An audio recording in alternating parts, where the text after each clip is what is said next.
The dust of Harmony Gulch was a language in itself.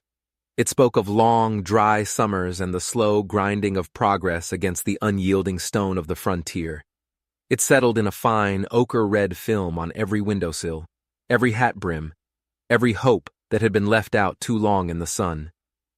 It was the color of forgetting, a universal blanket spread thin over the memories of what the land was before the town was given its optimistic, ill-fitting name. For Samuel Clark, the dust was the smell of business. It puffed up from beneath the boots of ranchers and prospectors, a signal of commerce as they stomped onto the boardwalk and through the door of Clark's general store, the bell above it jangling a tinny welcome. His store was the town's heart, a cluttered, fragrant cavern of possibility. It smelled of coffee beans and cured leather, of calico bolts and kerosene, of everything a person might need to build a life or defend one.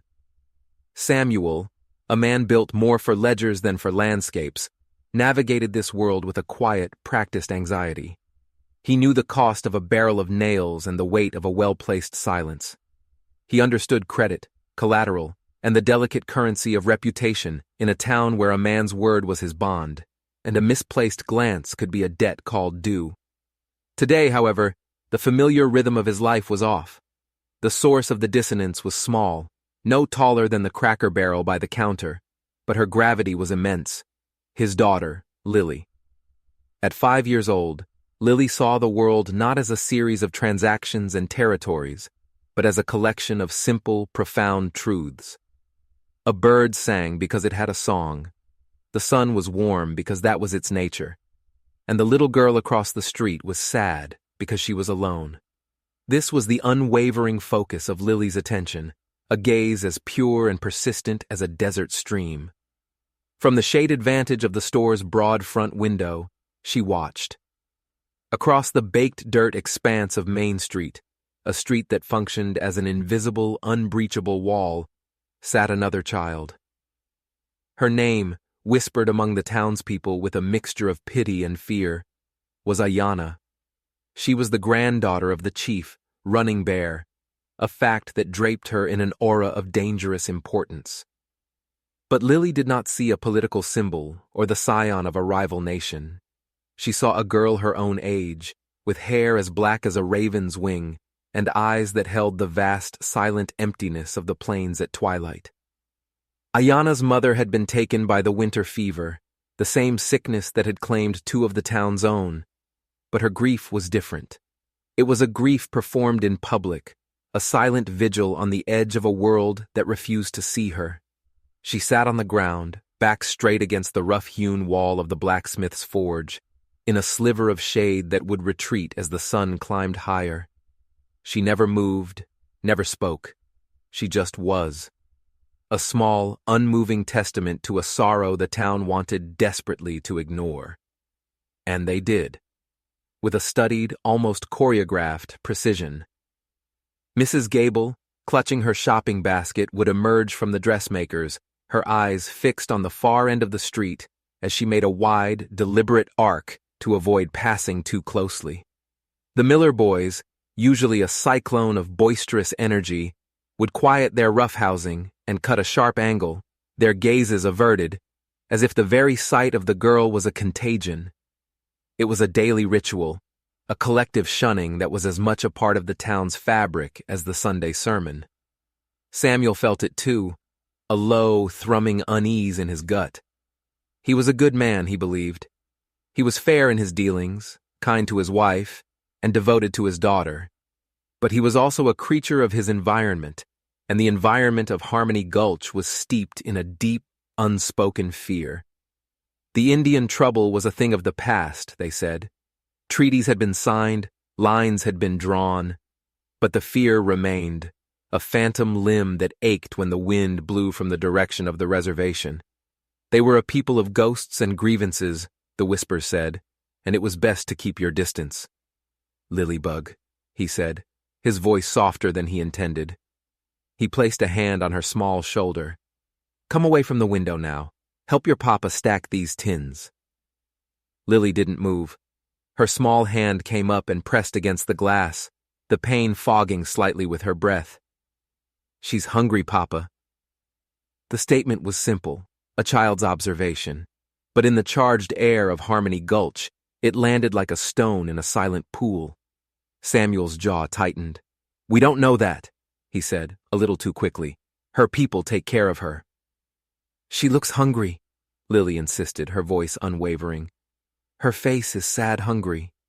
Samuel sighed, a weary sound. He knelt beside her, trying to pull her into the warm, safe world of the store, away from the complicated, dangerous world outside. "Honey, it's not our place. They have their ways and we have ours." It was the town's catechism, the words they all used to justify the invisible wall. He had said them 1,000 times, heard them 10,000 more. They had always felt solid, sensible. But hearing them now, trying to use them to block the pure channel of his daughter's compassion, they felt thin and brittle. His wife, Sarah, came from the back room, wiping her hands on her apron. She was the quiet conscience of their family, a woman whose strength was in her gentleness. She saw the tableau by the window, her husband's tense shoulders, her daughter's fierce focus, and understood it all in an instant. She looked past Samuel, her gaze resting on Ayanna for a long moment. There was no fear in her eyes, only a deep maternal sorrow that transcended the invisible lines of the town. "The child has been there since sunup, Samuel," she said softly.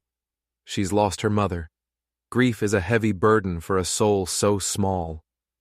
"It's not our burden," Samuel countered, his voice low and tight, meant for Sarah alone.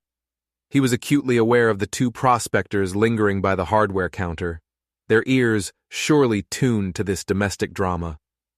"You know how things are. You know what Tom Bradley would say." Tom Bradley. The name hung in the air between them, heavy and cold. Bradley was the biggest rancher in the valley, a man whose wealth and influence were as vast as his land holdings. He was the self-appointed guardian of the town's prejudices, a bull of a man who saw any gesture of peace toward the reservation as a sign of weakness, an invitation to violence. He preached a gospel of fear, and most of the town formed his congregation.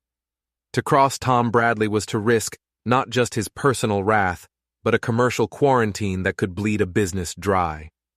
Sarah met her husband's worried gaze. "I know what Tom Bradley would say," she said, her voice still quiet but infused with a steel that Samuel knew well. "I'm more concerned with what our daughter sees, and what God sees." A sharp jangle of the bell announced a new customer, and Samuel was grateful for the interruption. He stood up, forcing a businesslike smile. "Morning, Mrs. Henderson." Mrs. Henderson was the town's retired school teacher, an elderly woman with eyes that had seen generations of children come and go and still seemed to find the good in them. She carried herself with a quiet dignity that even Tom Bradley dared not challenge directly. She nodded to Samuel, her gaze drifting to the window. She followed Lily's line of sight, and a sad, knowing expression softened her wrinkled features. She didn't say a word about it. She didn't have to. She laid her short list on the counter, her presence a silent counterpoint to the town's fearful posture. Samuel turned to his work, trying to lose himself in the familiar mechanics of weighing sugar and measuring cloth. But his mind was not on his tasks. It was fractured, caught between the clinking of coins on his counter and the silent vigil across the street. He could feel Lily's presence at the window like a magnetic pull. He could feel the town's judgment coiling around him. And he could feel a growing shame, a feeling as acrid and unwelcome as spoiled flour. He was teaching his daughter the most important lessons of her life right now, and the lesson was fear. He was teaching her to look away. He was teaching her to cross the street. He risked a glance back at the window. Lily was still there, her small form a silhouette against the bright, unforgiving glare of the street. Her compassion was a firefly in a jar, a tiny pulsing light that he, her father, was trying to smother for the sake of a quiet life. The day wore on, a slow torture of averted gazes and strained pleasantries. Customers came and went, their conversations skirting the silent figure across the street, the air thick with the things not being said. The sliver of shade Ayana had occupied vanished, leaving her exposed to the full, blistering force of the afternoon sun. She didn't flinch. Her stillness was profound, a rejection of the world around her. She had retreated to a place where heat and hunger were distant, secondary things. Inside the store, the tension coiled tighter in Samuel's chest. Every time the bell rang, he expected Tom Bradley to walk in, his shadow falling long and dark across the floorboards. Every whispered conversation from the corner of the store felt like a judgment. He was failing. He was failing as a businessman by letting this drama unfold on his doorstep, and he was failing as a father by telling his child that kindness had boundaries. Sarah moved about the store with a quiet grace, her presence a balm on his frayed nerves. She brought him a cup of water, her hand resting on his shoulder for a moment longer than necessary. It was a gesture of solidarity that said everything he needed to hear. She was with him no matter which path he chose. But her silence was also an invitation, a space for him to find his own courage. The breaking point came, as it often does, not with a roar, but with a whisper. Lily finally turned from the window. Her face was streaked with dust and tears he hadn't seen fall. Her expression was one of desperate, 5-year-old resolve. Before Samuel or Sarah could react, she darted to a basket on the counter where Sarah had left a loaf of freshly baked bread to cool. It was a simple, rustic loaf, its crust a deep golden brown, its scent a warm, life-affirming perfume that filled the store. Lily's small hand struggled for a moment. Then she broke off a substantial piece from the end. She clutched it to her chest like a holy relic. "Lily, no," Samuel started, moving toward her, his voice a choked command. But he was too late. She was already at the door. She pushed it open, the bell jangling a frantic, panicked alarm, and ran out onto the boardwalk. She didn't hesitate. She didn't look back. Her small legs pumped as she ran across the dusty street, a tiny, determined figure crossing the invisible line that no one else dared to breach. The town seemed to hold its breath. From the saloon, a man's laughter died in his throat. Mrs. Gable, halfway down the street, froze with her hand to her mouth. Samuel stood paralyzed in the doorway of his store, his heart a frantic drum against his ribs. This was it. The foolish, beautiful, catastrophic act that would change everything. Lily reached Ayana. She didn't say a word. She simply knelt in the dust in her clean pinafore and held out the piece of bread. For a long, agonizing moment, Ayana didn't react. Her gaze remained fixed on some distant internal horizon.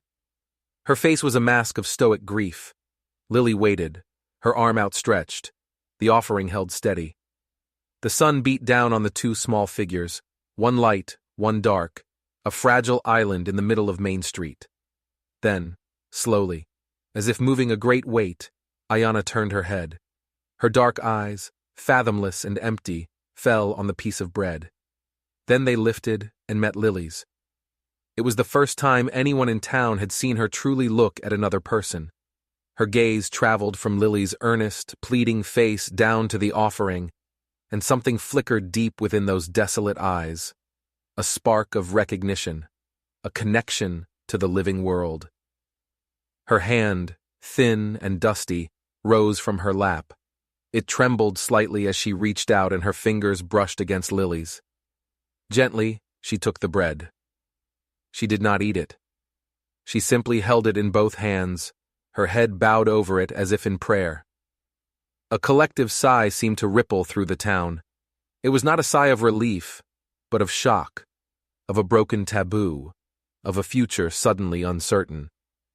Samuel felt Sarah's hand on his arm, her grip firm and steadying. He looked at the two children, and the fear in his gut was still there, cold and sharp. But it was joined now by something else, something fierce and powerful and deeply unsettling. A surge of pride so intense it felt like grief. And then he saw it. High on the ridge that overlooked the town from the east, the boundary of the reservation lands, a lone figure on horseback. He was too far away to make out features, but the silhouette was unmistakable. A warrior of Running Bear's tribe. He had been watching. the whole thing. The small, simple act of sharing bread had not been a private transaction between two children. It had been a public statement, witnessed by both worlds. The stone had been dropped, the ripples were already spreading, and Samuel Clark, owner of the general store, a man who just wanted a quiet life, was standing at the epicenter. The days that followed the sharing of the bread were steeped in a thick, unnerving silence. The act itself was never mentioned directly, but it hung in the air of Clark's general store like a charge of static electricity, making every interaction crackle with unspoken meaning. Customers who had been regulars for years now seemed to find their needs met elsewhere. Those who did come in kept their eyes down, their transactions clipped and brief, as if the very air in the store was contaminated. They would pay for their goods, nod curtly at Samuel, and leave without the usual small talk about the weather or the price of beef. The jangling of the bell above the door began to sound less like a welcome and more like a warning. Samuel felt their judgment like a physical weight. He saw it in the way Tom Bradley's ranch hands would now ride past the store, their gazes lingering with a calculated insolence. He heard it in the sudden hush that would fall over the patrons of the saloon when he walked by on his way home. He was the man whose daughter had broken the unspoken law. He was the man who had allowed a bridge, however fragile, to be thrown across the chasm of fear and mistrust. In Harmony Gulch, that made him a traitor. His internal world was a battlefield. One part of him, the pragmatic store owner, screamed in silent panic. He mentally tallied the lost sales, the dwindling foot traffic. He pictured the shelves slowly gathering more dust than his profits, the ledgers bleeding red ink until there was nothing left. He imagined the shame of failure, of having to pack up his family and leave town, defeated. This was the voice of Tom Bradley, a voice he had internalized over the years, a voice that equated survival with conformity. It whispered that Lily's act, born of pure compassion, was a childish folly with devastating adult consequences. It was foolishness, dangerous foolishness, and he had been a fool for not stopping it. But another part of him, the father who had seen his daughter's face alight with fierce, unassailable love, could not condemn the act. When he closed his eyes, he saw her standing in the dust, offering life and comfort without a thought for politics or prejudice. He saw the flicker of life in Ayana's eyes, the first stirring of a soul returning from a long and lonely exile. How could that be wrong? How could an act so fundamentally good be the cause of their ruin? This was Sarah's voice, Lily's voice, the voice of the man he had once hoped to be before the daily compromises of life had worn him down. The conflict played out in the small hours of the night. He would lie awake, staring at the familiar shadows on the ceiling, while Sarah slept soundly beside him. Her breathing was a steady, peaceful rhythm that only amplified his own turmoil. She had no such conflict. To her, what Lily did was as natural and right as the sunrise. "You're a good man, Samuel," she had told him the night after it happened, her hand covering his.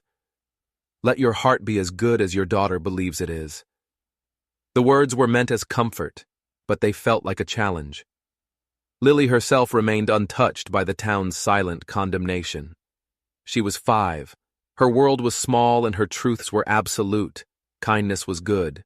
Sharing was good. Her new silent friend was good. She would ask, "Can I take Ayana more bread today?" And Samuel would have to find a new way to say no, his excuses sounding increasingly hollow, even to his own ears. He'd say Ayana wasn't there, or that they were too busy, all the while feeling the sharp sting of his own cowardice. He found himself watching the eastern ridge. The lone rider was not always there, but his presence was felt. The act had been seen, it had been reported, and now they waited. The entire town waited. What would come of it? Would the tribe see it as an offering, a gesture of peace? Or would they, as Tom Bradley was already proclaiming loudly in the saloon, see it as a sign of weakness, an invitation to press for more? Bradley made it his personal mission to stoke this fear. He would stand on the boardwalk, a block of granite in a tailored waistcoat, and hold court. Samuel, from the feigned safety of his store window, could not hear the exact words, but he could see the effect. He saw the nodding heads, the grim, set jaws of the men listening. Bradley would gesture vaguely towards the reservation, his voice a low, confident rumble, and the fear in his audience was palpable. He was framing the narrative, turning Lily's kindness into the first crack in the dam, a weakness that threatened to unleash a flood of old grievances. One afternoon, Bradley entered the store. The bell's jangle was sharp, aggressive. The two farmers who had been examining harnesses immediately found other business and scurried out. The store was suddenly empty, save for Samuel, Sarah in the back, and the immense, suffocating presence of Tom Bradley. "Clark," Bradley said, his voice deceptively mild. He didn't approach the counter. He stood by the door, making the space feel small, trapped. He ran a hand over a stack of new denim, his expression one of paternal disappointment. "Heard your little girl has been making friends." Samuel's hands, which had been wiping down the counter, went still. "She's a child, Tom. She doesn't understand." "Oh, she understands," Bradley cut in, his voice hardening. "She understands that you've let her run wild, that you've let her endanger this town." "Endanger? By giving a hungry child a piece of bread?" The question escaped Samuel before he could stop it, a flare of defiance he hadn't known he possessed. Bradley took a slow step forward, his boots heavy on the floorboards. "You think that's all it was? A piece of bread?" He laughed, a short, humorless bark. "That was a statement, Clark. You, of all people, should understand currency. You just paid a tribute. You showed them we're soft, that our line can be crossed. What do you think happens next? They come asking for more than bread. They come to take back what they think is theirs." "That's ridiculous," Samuel said, but the words lacked conviction. Bradley was voicing the town's deepest, darkest fear, a fear Samuel himself had harbored. "Is it?" Bradley leaned against a support beam, crossing his arms. He looked Samuel up and down, a predator sizing up his prey. "I've been talking to folks. They're worried. They're wondering where your loyalties lie. A man can't serve two masters, Samuel. You're either with this town or you're with them." The threat was clear, cold, and expertly delivered. It was not just about social standing. It was about survival. The store, his family's livelihood, depended on the goodwill of the people Bradley was turning against him. "My loyalty is to my family," Samuel said, his voice tight. "Is it?" Bradley pushed off the beam and walked to the door. He paused, his hand on the knob, and turned back. "A man who can't protect his family from his own foolishness isn't much of a man at all. Think on that." The bell jangled, and he was gone, leaving a vacuum in his wake.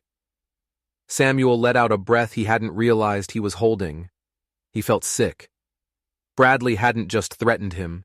He had expertly dismantled his defenses, using Samuel's own fears as a weapon. That evening, the tension in the Clark home was a palpable thing. Lily was asleep, blessedly unaware of the storm gathering around her. Samuel sat at the small kitchen table, his head in his hands, while Sarah washed the dinner dishes. The simple, domestic sound of clattering plates was usually a comfort, but tonight it grated on his nerves. "He's going to ruin us, Sarah," Samuel said, his voice muffled by his hands. "Bradley, he's going to turn the whole town against us." Sarah finished her task and sat down opposite him. She didn't offer platitudes or easy reassurances. She simply waited, letting him pour out the poison of his fear. "He said I have to choose," Samuel continued, looking up at her, his eyes pleading for an answer he knew she couldn't give him. "The town or them? What am I supposed to do? Let my daughter's act of grace be the end of us? We'll have nothing. We'll be driven out." "And what if we stay?" Sarah asked softly. "What if we turn our backs on what Lily did? What if you go to Tom Bradley, hat in hand, and apologize for an act of kindness? What will we have then, Samuel? A store full of goods and a house full of shame? What kind of lesson is that for our daughter? That courage is a mistake. That compassion has a price we're not willing to pay." Her words were not an accusation, but a mirror. They reflected his own inner conflict with painful clarity. He had been so focused on the cost of defying Bradley that he hadn't truly considered the cost of surrender. To save his business, he would have to betray his daughter's heart. He would have to become the man he saw in the mirror every morning and despised, a coward, hiding behind practicality. "I don't know if I'm strong enough, Sarah," he whispered, the admission costing him dearly. She reached across the table and took his hands. They were calloused and capable, the hands of a man who worked hard for everything he had. "You are," she said, her grip firm. "You just have to decide what it is you're working for." The decision, however, was not to be his alone. The answer to Bradley's fear-mongering and Samuel's agonizing choice was coming. It was coming from the ridge. It happened a week after Lily had shared the bread. The sun was setting, painting the sky in violent streaks of orange and purple. A hush had fallen over the town, the kind of deep, expectant quiet that precedes a storm. And then they appeared. Not a single rider this time, but a procession. They came over the eastern ridge, their forms silhouetted against the dying sun. There were perhaps 20 of them, on horseback, moving in a slow, deliberate line. They were not painted for war. There were no whoops, no threatening gestures.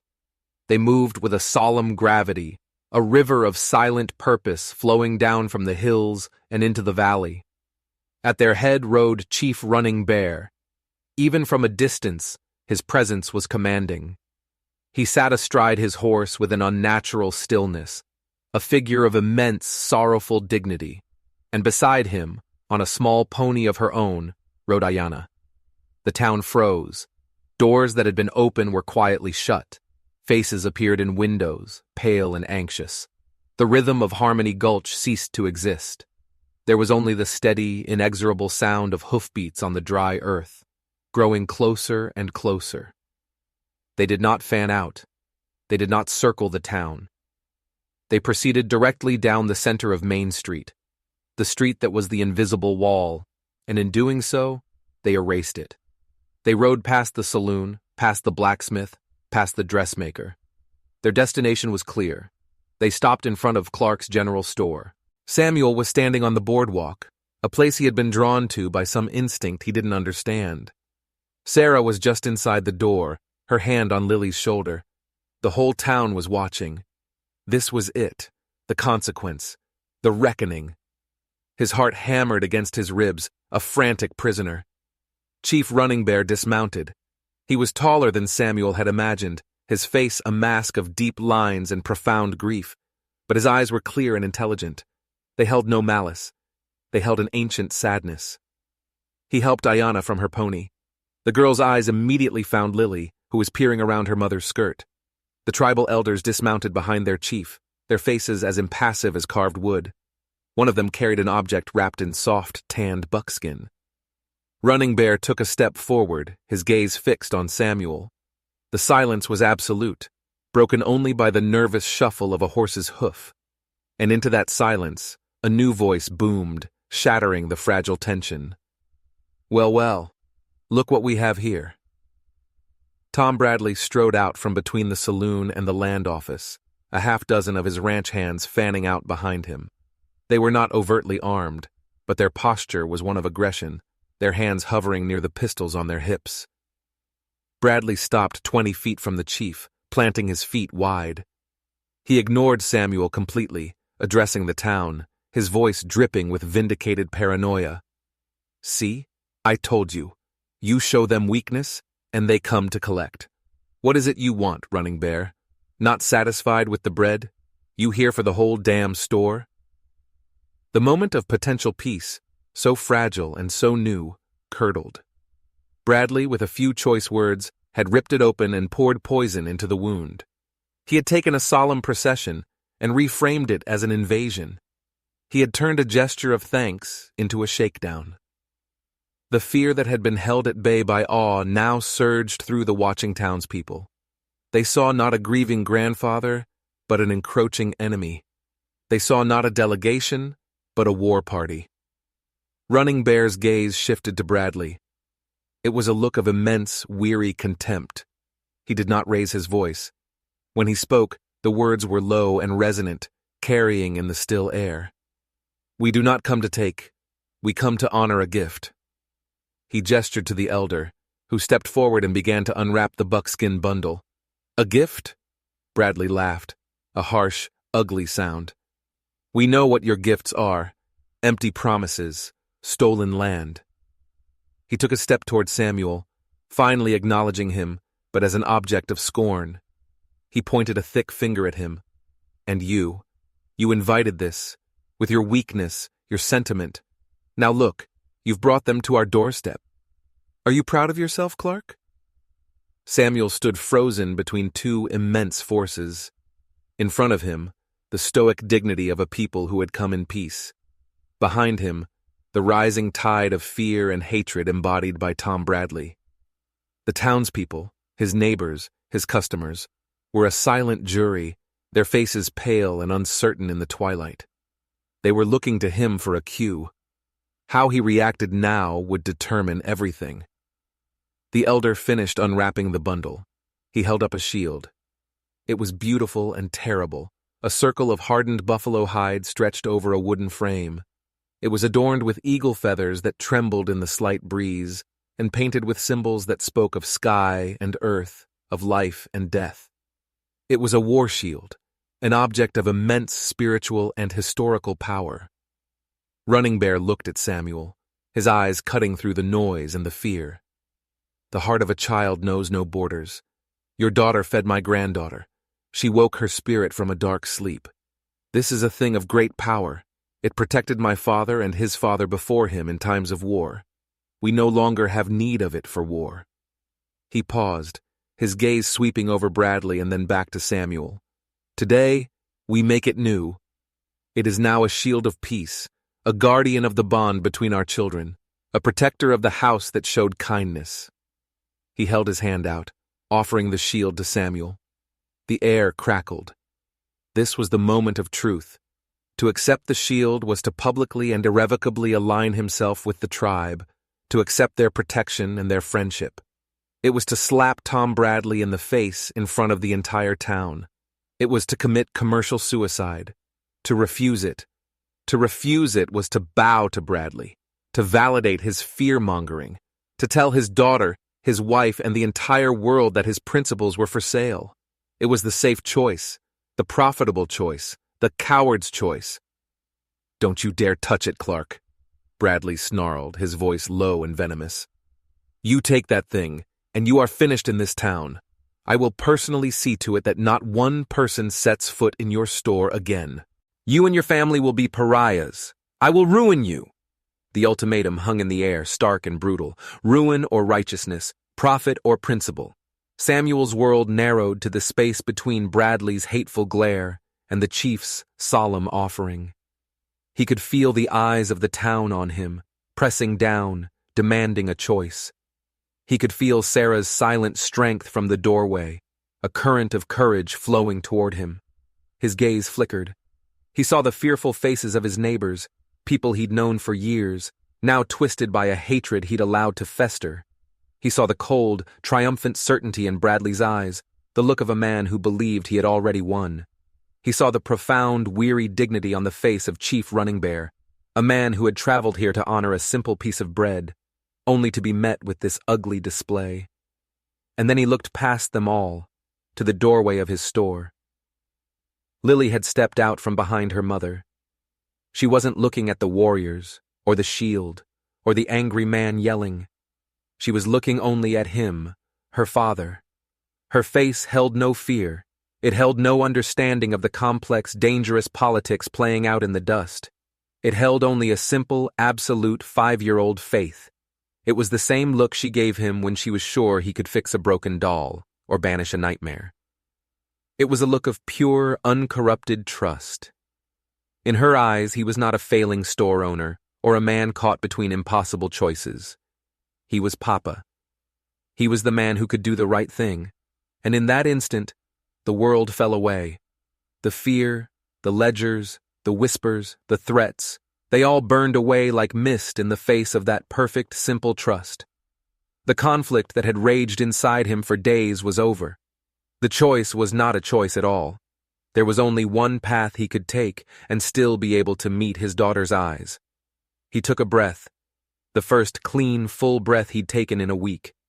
He straightened his shoulders. He turned his back on Tom Bradley, a deliberate final act that echoed across the silent street.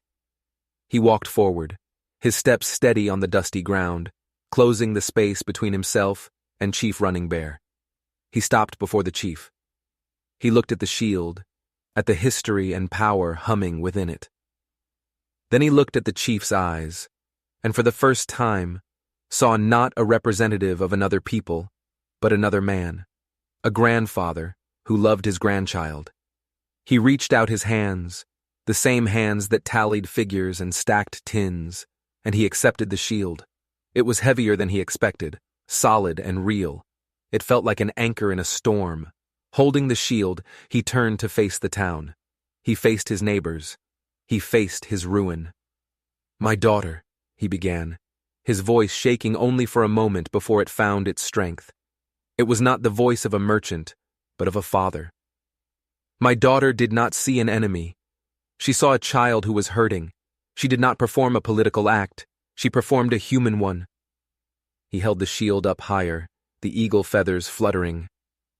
"This shield," he said, his voice ringing with a conviction that stunned the crowd into deeper silence, "is not a threat. It is a promise. It is a promise that this house, my house, will stand for kindness over fear. It will stand for decency over prejudice." He looked directly at Tom Bradley, whose face was a mask of disbelief and rage. "You speak of loyalty, Mr. Bradley. My loyalty is to the future I want for my child. A future where we are not ruled by old hatreds. A future where we are not afraid to share our bread." He paused, his gaze sweeping over the crowd, challenging them, pleading with them. "If that means I lose my business, then so be it. If that means I lose my standing among you, then I will bear that cost. Some things are not for sale. My daughter's heart is one of them, and so is mine." A profound silence followed his words. It was not the empty, fearful silence from before. It was a silence of shock, of reevaluation. The town had just witnessed the public trial of Samuel Clark, and he had not only refused to buckle, he had turned the verdict back on them.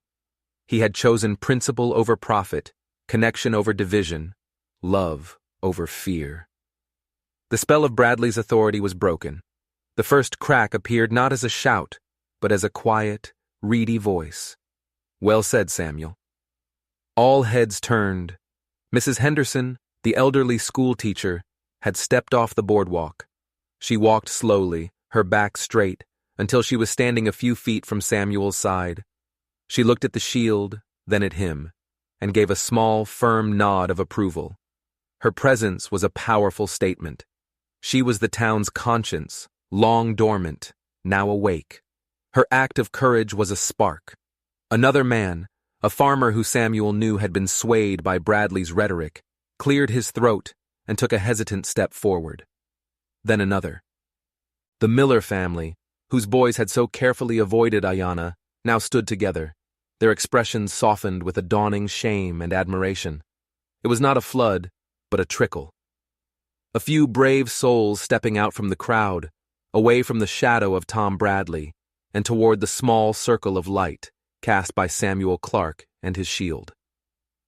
Bradley stood for the first time in his life, utterly speechless. His power had always been derived from the collective fear of the townspeople, and now he was watching that fear begin to dissolve. He saw the shifting allegiances, the dawning of a new order. He looked from Samuel's defiant face to the growing number of people standing with him, and his expression curdled into one of pure, impotent fury. Without another word, he turned on his heel and stalked away, his ranch hands trailing behind him like pilot fish abandoning a wounded shark. He was not defeated, but he was, for the first time, alone. Chief Running Bear watched him go, his expression unreadable. Then he turned back to Samuel. He placed a hand on Samuel's shoulder, a gesture of profound, equal respect.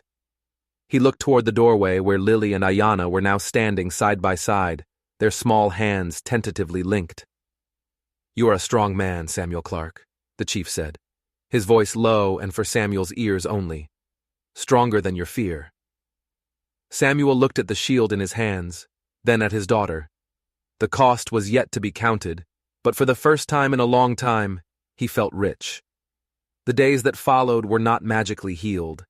Peace was not a sudden dawn, but a slow, arduous sunrise, casting long shadows of the night that had passed. The town of Harmony Gulch did not transform overnight. Tom Bradley and his staunchest followers retreated into a sullen, bitter silence, their glares still sharp, their absence from Clark's general store a conspicuous statement. The boycott he had threatened was real, but it was not absolute. For every customer Samuel lost to Bradley's camp, another seemed to step forward, as if drawn to the store by a new kind of currency. These customers were different. They were the ones who had stepped out of the crowd that evening: Mrs. Henderson, the Miller family, the quiet farmer. They were joined by others who had watched from their windows, their hearts stirred by Samuel's stand. Their transactions were no longer clipped and brief. They lingered, their conversations softer, more thoughtful. They asked after Sarah and Lily. They looked at the shield, which Samuel had hung in the most prominent place in the store, in the large front window for all the world to see, and they would nod, a quiet acknowledgement of the promise it represented. The shield became the store's new sign. Its painted symbols and eagle feathers caught the morning light, a beacon of earned integrity. It was a constant reminder, both to Samuel and to the town, of the choice he had made. It told a story more potent than any ledger or handbill. It said, "This is a place of courage. This is a place where a bridge was built." Samuel found that the fear of ruin had been replaced by a quiet, steady resolve. The clinking of coins in his till was less frequent, but the sound was sweeter. He was making less money, but he was building something more valuable. He was building trust, not on the fragile ground of commerce, but on the bedrock of shared principle. He felt Sarah's pride in him, a warm and constant presence that made the chill from Bradley's camp feel distant and insignificant. He could meet his own eyes in the mirror now. The truest measure of the change, however, was not found in the store's accounts, but in the dust of Main Street. The friendship between Lily and Ayanna, born in a moment of shared grief and bread, began to blossom. It was a friendship of few words, built on the universal language of childhood. Ayanna was still mostly silent, her voice locked away with her deepest sorrow. But her eyes were no longer empty. They were bright, watchful, and increasingly full of light. Every few days, Chief Running Bear or one of the tribal elders would accompany Ayanna to the edge of town. They would wait, their posture one of patient dignity, as Lily ran from the store to meet her. At first, the townspeople would stop and stare at the sight of the two girls playing near the boardwalk. The chief's granddaughter and the storekeeper's daughter, their heads bent together over a collection of smooth stones or a doll made of corn husks. But slowly, the novelty wore off. The sight became familiar, then normal, another part of the town's shifting rhythm. The invisible wall of Main Street, breached so dramatically by Lily, was now crossed daily, casually. The act of crossing the street to avoid contact began to fade. Some people still did it, clinging to their old fears, but many no longer saw a reason to. They saw only two little girls playing. One afternoon, Samuel was watching them from the store's doorway. Lily was chattering away, as she always did, narrating a complex story for her doll. Ayanna listened, her expression intent. Lily held out the doll, offering it to her friend. Ayanna hesitated for a moment, then took it. She held the small cloth figure gently, her thumbs stroking its yarn hair. Lily, seeing her friend's quiet engagement, beamed. "Her name is Hope," she declared. Ayanna looked down at the doll, then up at Lily. A small, wondrous thing happened. The corners of her mouth, so long held in a line of sorrow, trembled and then lifted into a shy, hesitant smile. It was the first smile anyone in Harmony Gulch had ever seen on her face. And then a sound, small and fragile as a bird's egg, emerged from her. It was barely a whisper, a breath of a word, but it was clear and true. "Hope," she said. The sound carried to Samuel in the doorway, and it struck him with the force of a physical blow. He felt his throat tighten, his eyes burn. It was the sound of healing, the sound of a voice, long lost in the wilderness of grief, finding its way home. On the edge of town, Chief Running Bear, who had been watching from his horse, straightened slightly, the only outward sign of the profound emotion that must have coursed through him. Samuel looked from the girls to the shield hanging in his window. The sun glinted off its painted surface, and for a moment he understood its true power. It was not an object of war or even of peace. It was a vessel for memory. It held the story of a single, brave choice. It held the echo of a child's first word of hope. It was a testament to the fact that a community, like a person, could choose to be better than it was. The town was not perfect. The scars remained. Tom Bradley was still a powerful man, and the seeds of prejudice were not so easily uprooted. There would be other conflicts, other tests. But something fundamental had shifted. A new path had been forged, not by a treaty or a proclamation, but by a child's uncorrupted compassion, a father's belated courage, and the shared understanding that a home is not a place you defend with walls, but one you build with open hands. Later that evening, as he was closing the store, Samuel stood before the shield, his hand resting on its worn, smooth surface. He thought of the ruin he had faced and the riches he had gained. He thought of the two little girls, whose friendship was a living, breathing promise of a different future. The dust of Harmony Gulch still settled on the windowsill, but it no longer seemed like the color of forgetting. It was just dust. The real work was in what you chose to build on top of it, one splinter and scar at a time, creating a place where trust, home, and love were not given, but earned. And for the first time in his life, Samuel Clark felt like a truly wealthy man. He turned off the lamp, the store plunging into a peaceful darkness, leaving the shield to catch the moonlight in the window, a silent guardian watching over the town's fragile, hard-earned peace.